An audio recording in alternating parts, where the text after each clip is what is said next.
However, the idea of a law being passed from God to a prophet up on a mountain is also a very old motif. Moses is just another lawgiver in a long line of lawgivers in mythological history. In India, Manu was the great lawgiver.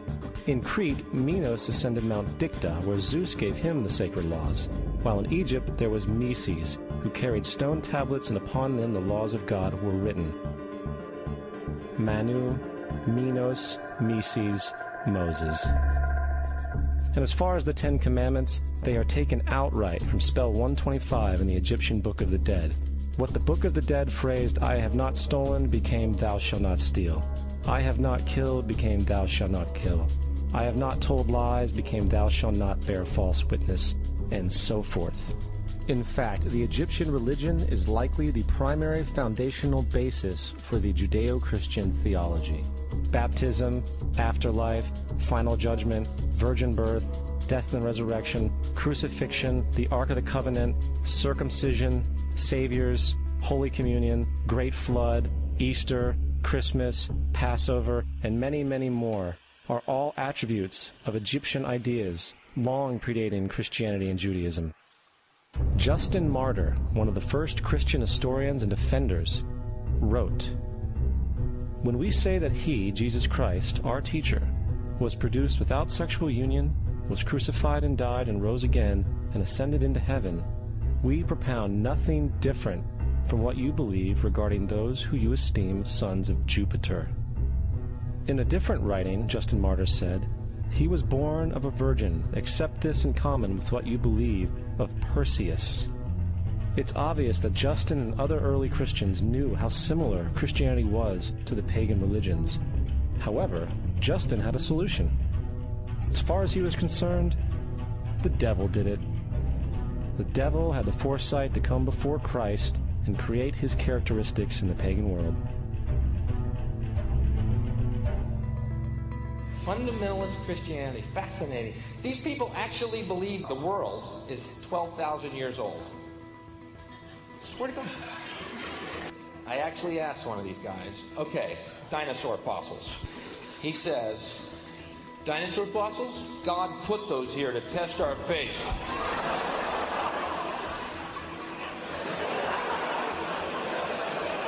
I think God put you here to test my faith, dude.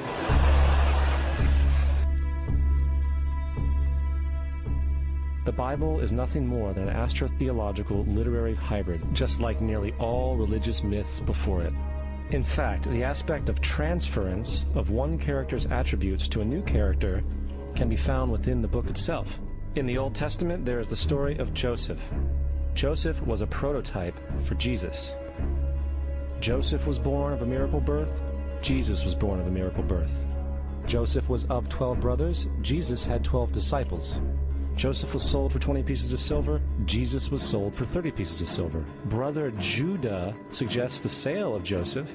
Disciple Judas suggests the sale of Jesus. Joseph began his work at the age of 30.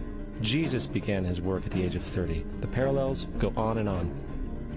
Furthermore, is there any non-biblical historical evidence of any person living with the name Jesus, the son of Mary, who traveled about with 12 followers, healing people and the like?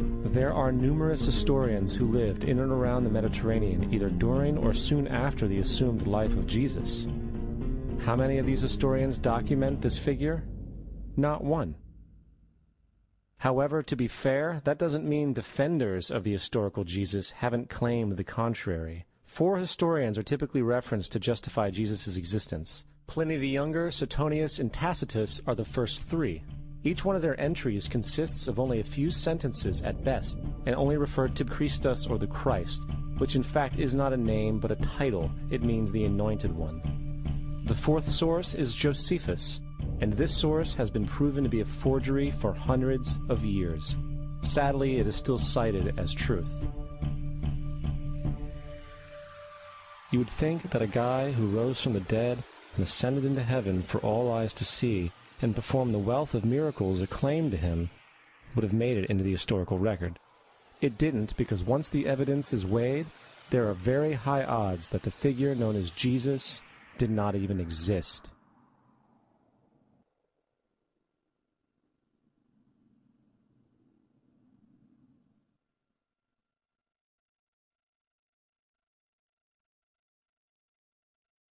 We don't want to be unkind, but we want to be factual. We don't want to cause hurt feelings, but we want to be academically correct in what we understand and know to be true. Christianity just is not based on truth. We find that Christianity was in fact nothing more than a Roman story, developed politically. The reality is, Jesus was the solar deity of the Gnostic Christian sect. And like all other pagan gods, he was a mythical figure.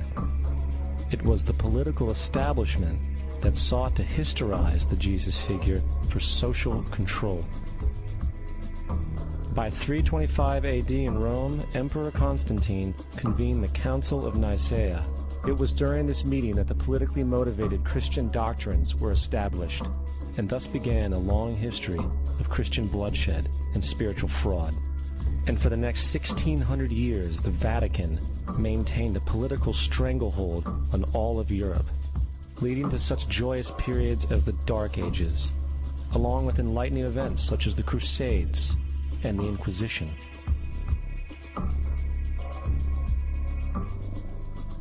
Christianity, along with all other theistic belief systems, is the fraud of the age. It serves to detach the species from the natural world, and likewise each other. It supports blind submission to authority. It reduces human responsibility to the effect that God controls everything, and in turn awful crimes can be justified in the name of a divine pursuit. And most importantly, it empowers those who know the truth, but use the myth to manipulate and control societies. The religious myth is the most powerful device ever created and serves as the psychological soil upon which other myths can flourish.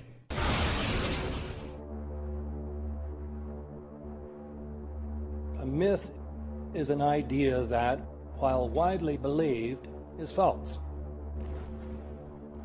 In a deeper sense, in the religious sense, a myth serves as an orienting and mobilizing story for a people.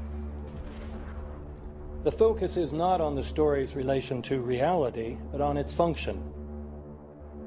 A story cannot function unless it is believed to be true in the community or the nation. It is not a matter of debate. If some people have the bad taste to raise the question of the truth of the sacred story, the keepers of the faith do not enter into debate with them. They ignore them or denounce them as blasphemers.